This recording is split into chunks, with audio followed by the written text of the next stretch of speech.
Hi, I'm Mike. I'm Scott. And I'm Mark.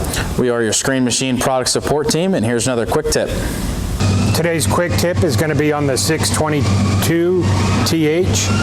We're going to fold the fines belt and the small mids belt in order to get it into transport mode. In order to do that, you've got to loosen the belt up before you fold the belt, the conveyor belt.